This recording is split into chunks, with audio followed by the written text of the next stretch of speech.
want you to assess, not assume. So these are meant to send off light bulbs and red flags so that you start asking other questions and start looking at other things.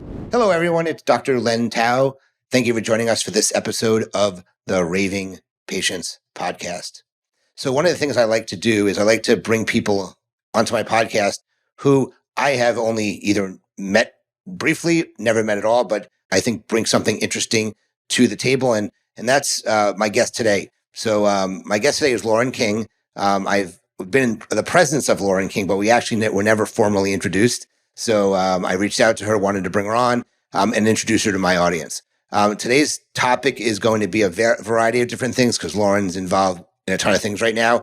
She's involved with dealing with human trafficking and how it deals with in the dental space. She's involved with a company called Edge, and we'll get into that as well. So please welcome to the Raving Patients podcast, Loren King. Thanks for joining me, Loren. Thank you for having me. I've heard nothing but good things. So when you reached out, I was super excited. And I've also heard that you're kind of funny. So that made me excited because I think laughter, I know it's cliche to say, but it is the best medicine. And I love being around people like you that are, as I'm kind of known for saying, humans like you. So I think you're great. And I love the podcast. So I'm happy to be here. And I appreciate all those nice things you said. So I want to jump right into things because I know we have a lot of things to talk about.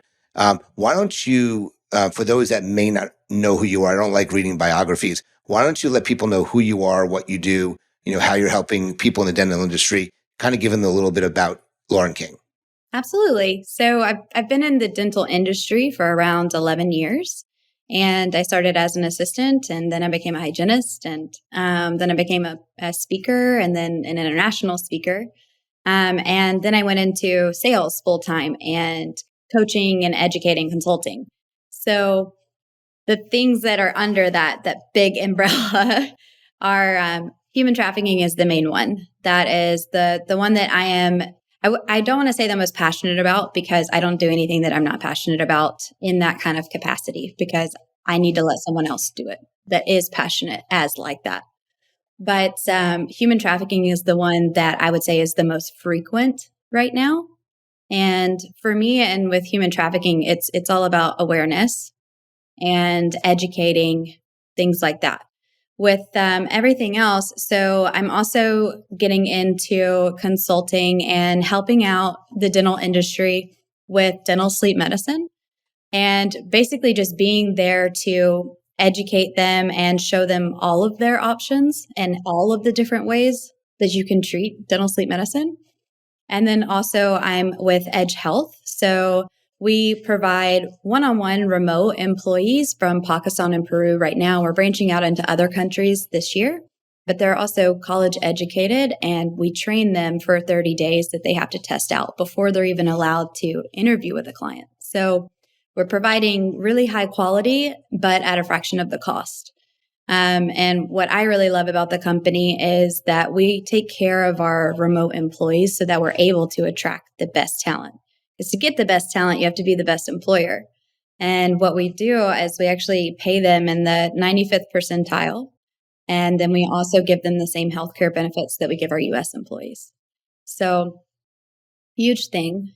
But primarily, I'm also speaking for Catapult Education with Dr. Lou Graham. So that just started. That's brand new. You're Allison heard it first, technically, first podcast, I should say. You're hearing it right now, but it is the same day. You're hearing it in the same day. So we're going to be kicking off I'm going to be doing a human trafficking course for Catapult, amongst many other things. But primarily the one that I'm the most excited about is the human trafficking course. And that's primarily because it is actually starting to be required in states that in order to renew your license, you have to have 1 CE of human trafficking awareness. And as we know, especially with a topic like that, when one state does it, the other ones are starting to we don't want to look like idiot, no offense, but with something like human trafficking, it's like, why aren't you requiring that? So we know that we got to do this now and just start getting the education out and being there for people. And yeah, super, super excited. So I am a member of Catapult as well. That's one of the reasons why I knew to reach out to you, is that you were on the email about the event that we're having in February. So, but I'm a new member as well. So we're the non-clinical members of Catapult. Clinical doctors mostly speak for Catapult, so we're two of the non-clinical ones. So I'm really interested in learning more about human trafficking. I told you, you hear things on the airport speaker, you see things on television, you read things about it. So can you really break down for some, because it's a really interesting topic and how it relates to dentistry. I do have a brief question. Number one, what made you get into that? Okay, human trafficking, and why don't you describe to people what actually true human trafficking is? Because I know you said it's more than just what people consider, which is sex trafficking. They bring them in from a foreign country, they make them prostitute themselves out. It's a lot more than that. So yeah, how did you get into it? Number one, because it's really interesting to hear that, and number two, what is human trafficking? Absolutely. So I always start with my story, and then I explain why I include that, because I wasn't trafficked. However, I was sexually assaulted for the first time when I was 7 years old, and it was by an extended family member. And then it happened to me again when I was 21 by a different extended family member. And while it was not trafficking, it was still traumatizing. And I tell that, one, because I want people to understand that things have happened to humans in your life that don't present themselves as such. And so I want it to become real very fast when I'm talking to them. But I also want them to understand that me being vulnerable, I hope that it helps them trust me with what I'm about to deliver to them. And I'm completely okay with people knowing my history. If it helps one person, then I'll deal with whatever comes with it, or how other people might see me. That's fine. I'll deal with it as it comes. But I think there is a level of vulnerability that's required when you're talking about something so heavy. But also, I like bringing light to dark rooms. And so for me, the reason that I tell that story, and the reason I not compare it, but I make it a part of my presentation or my courses or whoever I'm talking to, is because I believe that that's a way that it starts.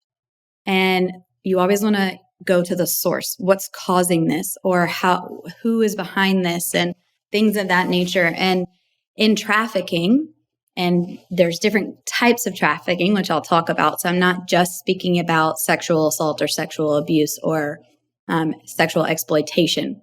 But in trafficking, it's primarily started with abuse from a family member or someone that is close to them, or just a trafficker that, it's already going on, something like that. However, with assault, and like a sexual assault or sexual abuse, sometimes what we see is that the trafficker starts to learn in those early stages that they can make money off of what they're doing to you. And they can become not the bad guy anymore, because they can just delegate it to someone else and make money while not being the bad guy anymore.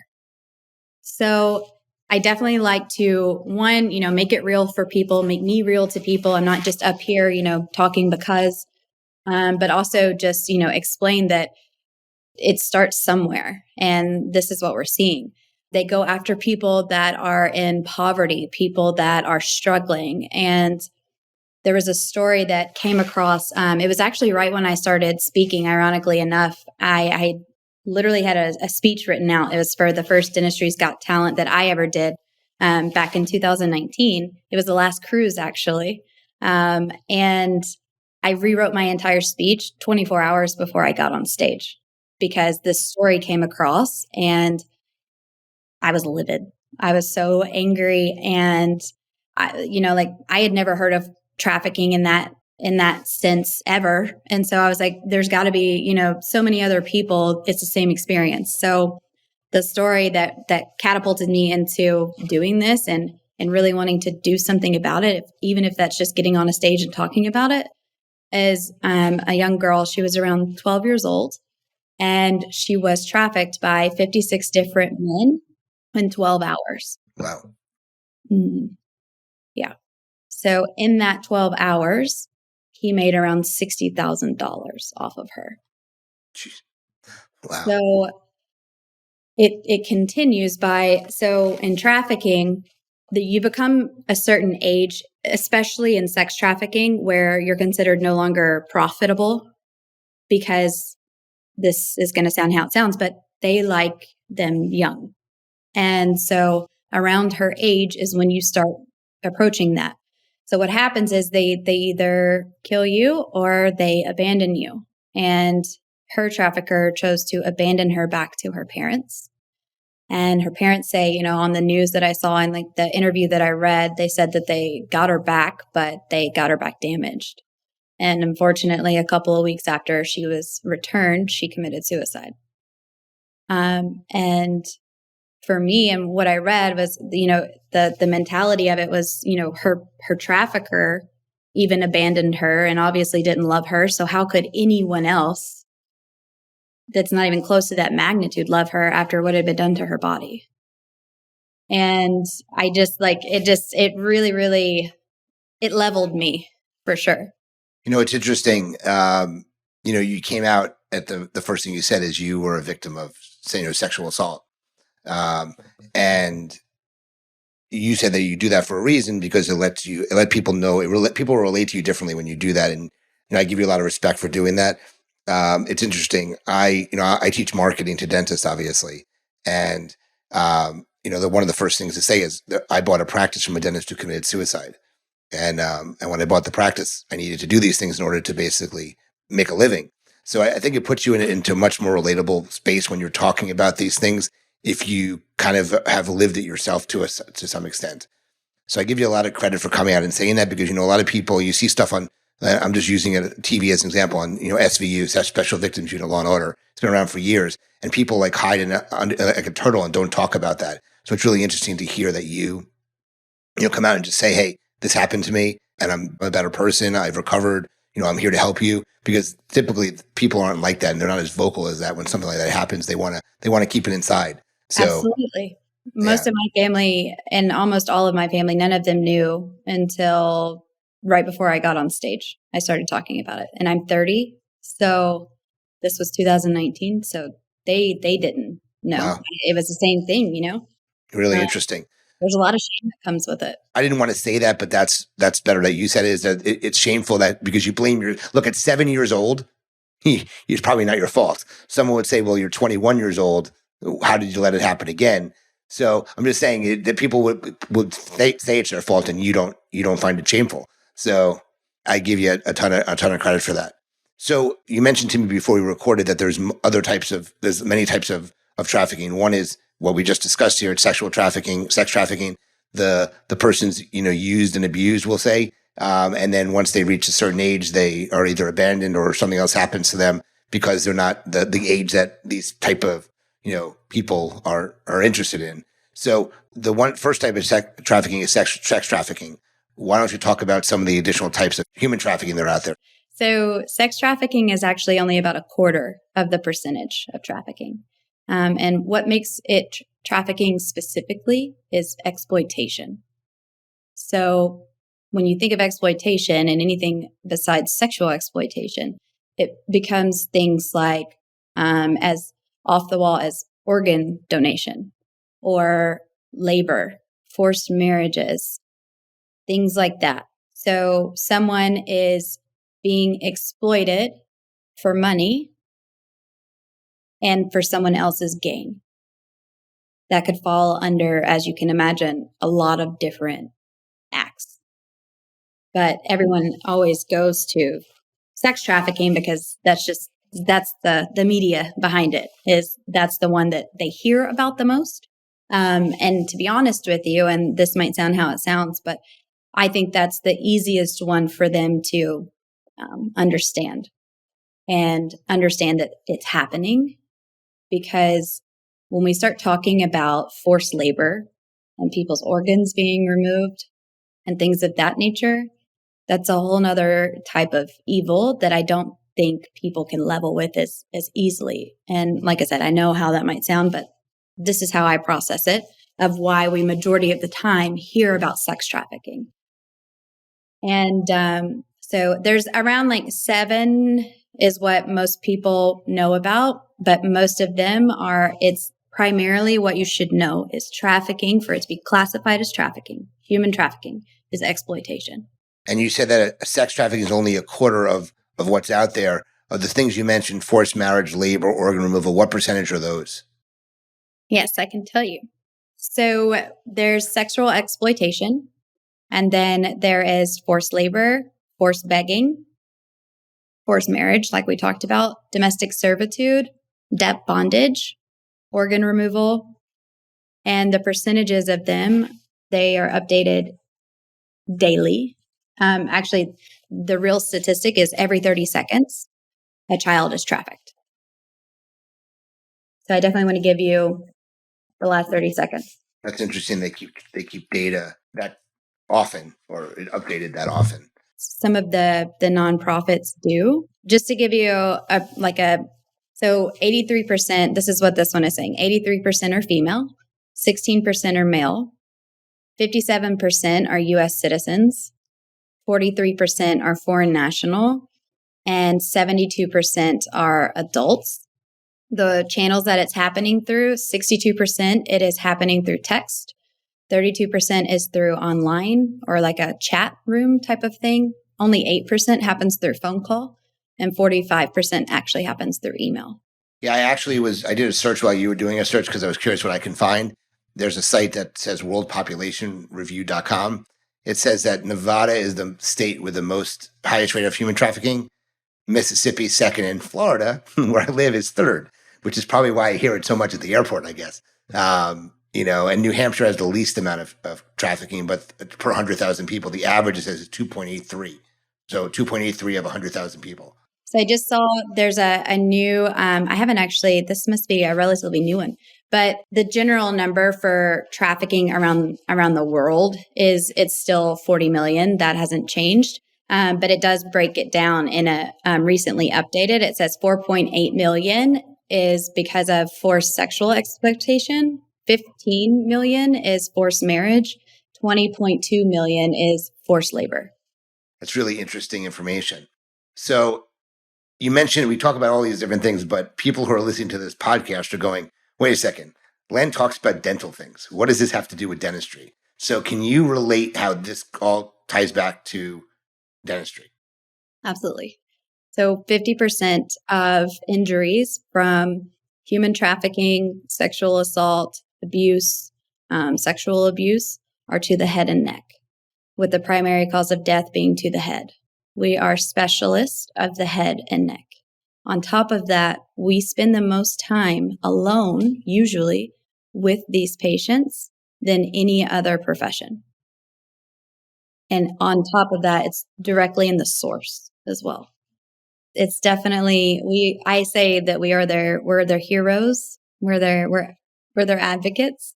And not everyone is going to feel comfortable enough to make those kind of help. It makes some people uncomfortable, or they're scared someone's going to get hurt, and that's okay. But if you're educated, then you can at least spot something and go tell someone else. And then it can happen that way. Absolutely. Very interesting tie into dentistry, but because of what the victims of human trafficking are suffering, we should be able to pinpoint or determine if someone is one being trafficked and they're not being truthful about it. So there's certain things that they exhibit that you may be able to see as a dentist that other people doesn't see. Yes, so in my courses and in my presentations, I am a very visual presenter. And I show videos and I show pictures and audio. One, because I know you're going to remember it more, as science says. But two, once you've seen it once, it's going to prompt it more in your memory later, versus if I just verbally tell you what some of this abuse looks like physically, you might be getting the wrong picture in your head. So there's intraoral, and for anyone not in dentistry, that means inside the mouth. That's where a lot of the abuse comes from when there's trafficking going on or sex trafficking going on, even forced labor. They're staying with their traffickers. So yes, they're also being forced through forced labor, but there's other things that are usually done to them after they've done their labor. if that makes sense. So with that, it's of petechiae on the soft palate. In an adult, mind your business. In a child, the only way that it can get there where it is and in a circular form is from forced oral sex, blunt force, forced oral sex. It does not appear there any other way. I hate to laugh because it's not funny, and No, I apologize, but it's very funny. And you said as an adult, mind your business. yeah, And so you say I'm funny. Well, I had a situation that someone came in and she had this really bad bruise on her palate, yeah, and I'm like, did something happen to you? Because that's the only way it could get there. And she told me that her husband likes really rough oral sex. And I turned red as a ghost. I mean, red as anything. I was like so embarrassed. And, I said I should have minded my own business and I shouldn't have asked the question because you yes, don't really want to know what people do in their private lives. But no, in this case, if you see it in a kid, yes, I agree. There's only a couple of things that would cause that. So, yes. And I always tell anyone that I'm speaking to or trying to teach or educate or whatever, I want you to assess, not assume. So these are meant to send off light bulbs and red flags so that you start asking other questions and start looking at other things. And with that, when we're talking about adults, like we were just talking about, it's a different type of protocol. It is up to them because they are an adult. So reporting you have to give them the information, but reporting it yourself, not unless they ask you to, because that's where consent comes involved. Because not all of them want to get out of that, and they may not be ready for that yet. But with children, it's things like that. Another thing is children that are young, and particularly it's around 4 or younger, kids that don't crawl rarely bruise. So the reason for that, if you think about it, is because they're always being held or they're always in a crib. So if they have bruises to the head and neck, start assessing, asking other questions. And then of course there's, if they're having trouble sitting down, there's so many different things, but primarily it's to the head and neck with bruising and the patterns and things of that nature. They're very distinctive. And when I go through the course, I show what those look like. very, very interesting. So I think ultimately, if you suspect an adult is having a problem, you said mind your business, or you find it, you mind your business. But if it's a child, does the dentist have an obligation, which I'm assuming they do, to report that to the agencies that handle that? It's similar to the child abuse courses that we take, I'm assuming. Yes. So in an adult, I still want you to assess, but don't panic in an adult unless there's other red flags that are causing you to be hyper aware that, okay, yes, I see this and I know she's an adult or he's an adult or whatever, but I think something else is going on. Like their hygiene is not going really well, or I see bruising other places, or they look malnourished. They're submissive to you. They usually don't like to make eye contact or anyone of authority or anything like that. They're actually taught that those are the bad guys. So again, just even with adults, I still want you to assess because it could still save someone's life. It does happen to adults. With children, I do agree with what you just said with they are obligated to report it. However, still assess first. Like if there's petechia on the roof of the mouth, me personally, and this is me personally, I would move quicker than anything else in a child because I know, and almost to my core, that that's what that is. And so there's different protocols that I go through and more of like a mastery course level. But in terms of like anything else that's not that blatant, then there needs to be a couple of other things before you just go and report it, because you could actually do more harm than good if you're not sure or if you're uneducated and you're just assuming. So I don't ever want anyone to ever assume. I want you to get educated and then assess so that you do good and not bad. That makes a lot of sense. So if you suspect that somebody is having some issues, what is the next step to take after you've assessed you said you want to assess it after you assessed it and now you think that someone is having a problem. What is the next step for a dentist to do? So you would call the National Human Trafficking Hotline. And if you're ready, I can provide that, or we can do it at the end, whichever. No, you can provide that now. Okay. So the hotline number is 1-888-373-7888. Okay. So that's the human trafficking hotline, you said? Yes. The other step that can be taken after that, always do that first, is you can call the local authorities if you are that concerned.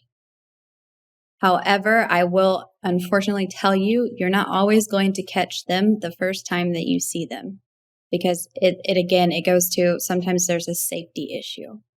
They may even tell you, if they can kind of feel that you're worried, they may tell you, please don't.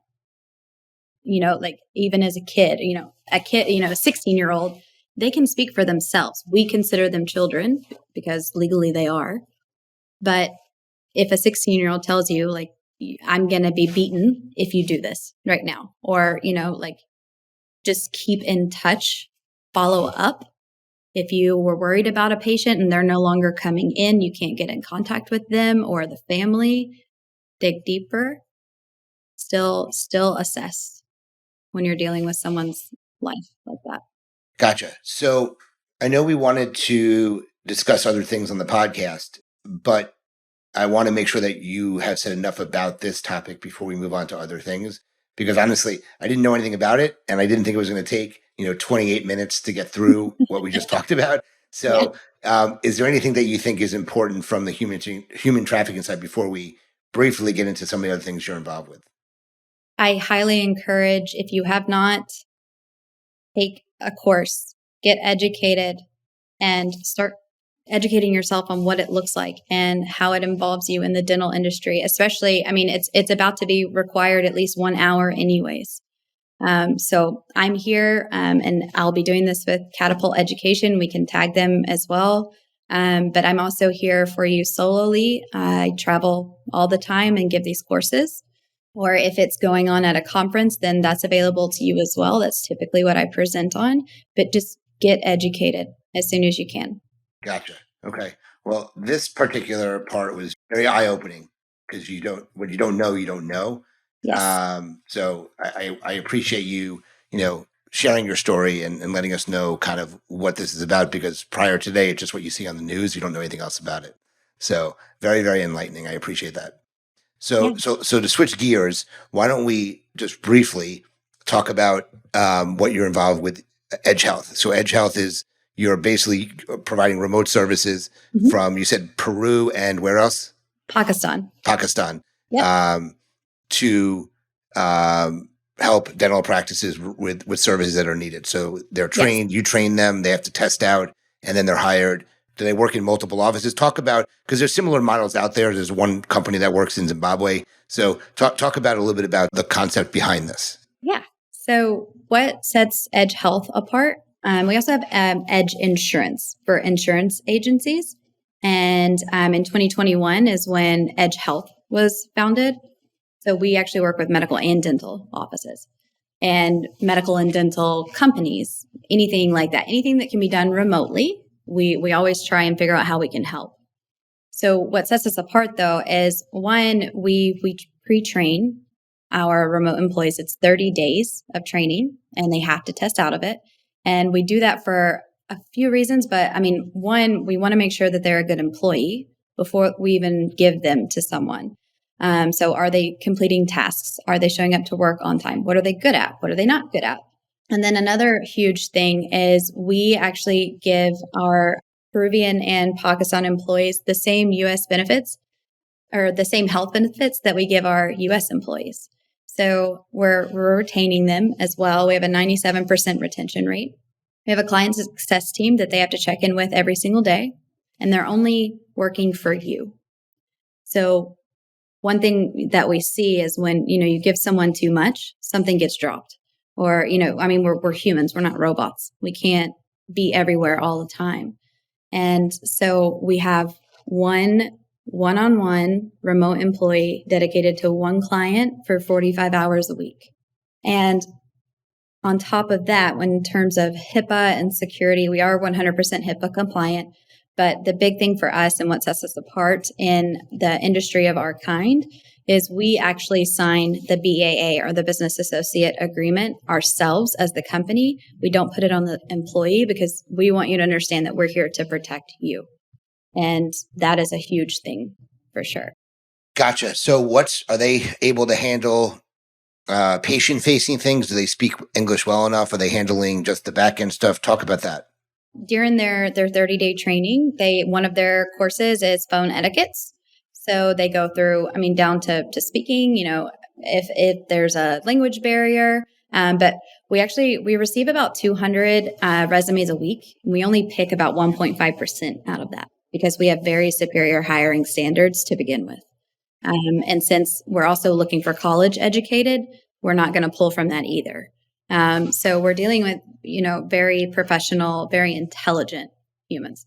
So yes, they definitely can handle anything that can be done remote. They can handle that, to say the very least. So you would basically consider them someone of a virtual assistant in the sense that they're remote, but they're assisting with you with a whole number of tasks, I guess you can say.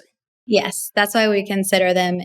We encourage you to see them as your employee because they're committed to you and only you, just like the rest of your staff members. They're just not physically in the office.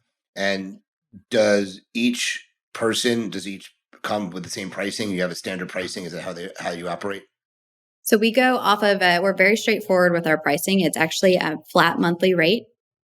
We do have a contract, but it's more for legality things. It's not a time contract. We do require a 30-day notice to cancel. But the only difference in pricing is where. So Pakistan and Peru, I compare them to Texas and California because of hiring cost. So we have to account for that. But other than that, there's no startup fee, there's no equipment costs, no onboarding costs. We take care of everything financially that you would normally do for an employee. So essentially, think of it like a subscription. You're paying a monthly rate for a service, and we're giving you a service. And for those that are curious, how long has this company been around? Because up until you joined them, I didn't know who they were. I happened to see your announcement that you joined them. So how long have they been around for? And do you know how many, and you don't have to give me an exact number probably, but how many offices do they work in? Do you know? So we were founded in 2020. It's a new company. Okay. The insurance side. Our founder, Ifiwala. And from 2020 until now, we have right at or over, we might be over now, 300 clients. Okay. So the company's growing. Or 300, we say 300 employees because that speaks to, since we only put them in one client, office, that means that's, yeah. Gotcha. Well, that's really cool. Like I said, I really think this day and age, I sold my office October 1st. But up at that point, I didn't have any service like this, but I use a ton of remote services individually. I had a company, answer the phones. I had a company do billing. I had a company do, follow up for accounts receivable. But I didn't use one company. I used individual companies to do these things. So I've been having remote services for quite a long time through my office. But that's really good. So, and we'll mention Edge and how and how they can contact you specifically about that when we're done. But I want to get into the fun part of the podcast for me, which is using pod decks to ask you some questions. We picked the hustle, which is all about the business side of things. So again, nothing inappropriate here at all. Okay. So here, ready? We're going to go through a couple lightning questions. Really, what I want you to do here is just answer the question and answer it as quickly as possible. Okay. Okay. What book should you go back and reread as it's made a great impact on you the first time? Oh, Glennon Doyle's Untamed. Okay.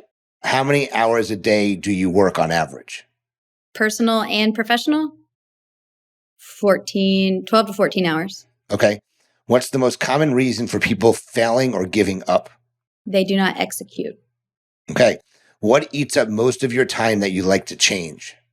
I should focus more on myself personally and taking care of myself.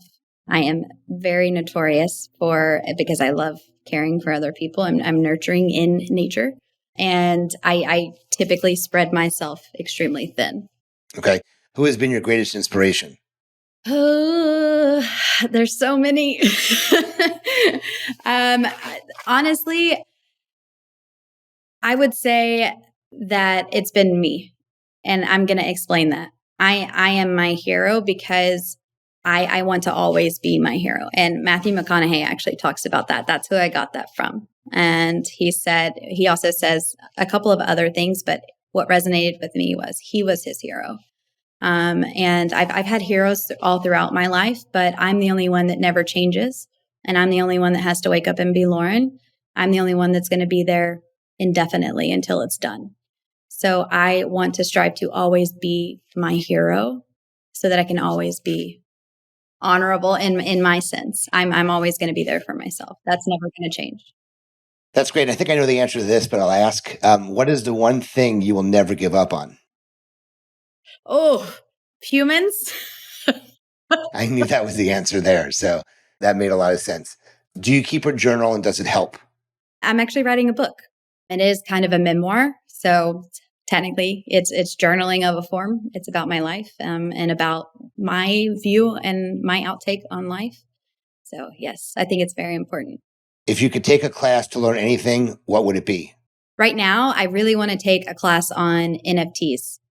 So does my son. My son keeps saying, because I just got into crypto, he wants me to take a class on NFTs, and I don't know anything about that. I see it, but I don't know anything about it. So yeah, I know that I'm not necessarily technically, according to Gary Vee, if you're not doing it right now, there's still plenty of time, but you are already behind. So I need to do it like yesterday. But again, I'm spreading myself. I chase a lot of squirrels sometimes. I am the same way. Is there anything holding you back, preventing you from moving closer to your future dreams? Myself. I'm terrified of jumping off that cliff with some things. But I am right now, every day, I'm getting closer to it, and I'm not letting myself do that this year. I'm speaking it into existence. If it's something that I haven't done yet, but I know that it's what I want, I'm telling people this is what's happening, because I do that because I don't know how to let people down, and I'm not a liar. So if I say it out loud and another human knows it, now I have to do it. Gotcha. How do you capture and keep track of ideas? Do you keep a notebook or voice memos? I actually have a reminder app on my phone, because if I don't write it down or verbally record it somewhere, I will not remember it. I literally, I'm ADHD as it can be. And I'll make myself coffee and come back to it in the evening, and it's still there because I left it on the counter. So I have to write things down, especially because I do try and take on so much at one time on top of that. I fully believe in writing things down. Well, those were some really good answers to that topic.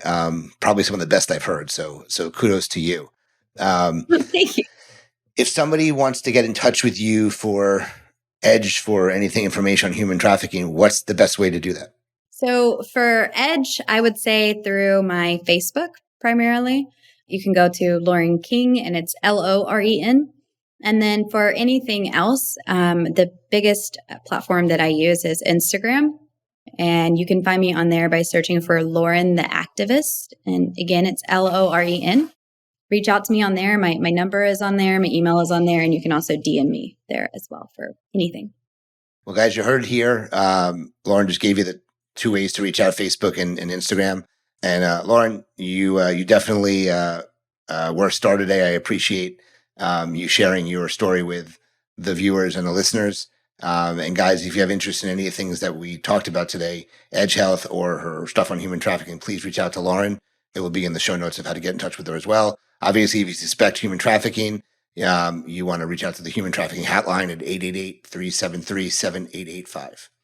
7888. Oh, sorry. I can't even read my own handwriting. I ruined that. 888. I have to call you out because it's important. That's right. 100%. So I'm glad you did.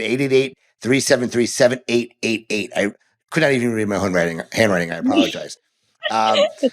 So guys, if you like this episode, please share it. Please put it on social. Please download an episode. Please subscribe to us. Subscribe to the episode or the podcast itself. As you know, our episodes come out Friday at 1 p.m. So look for those to be in your feed if you are subscribing. And I know we didn't talk about anything related to reviews here, because that's what I'm known for. I always love to end these podcasts with 2 words, and I live my life by that. And that is, your reputation matters. Loren, thank you very much for joining me. Guys, thanks for listening, and we'll talk to you guys soon. Thank you.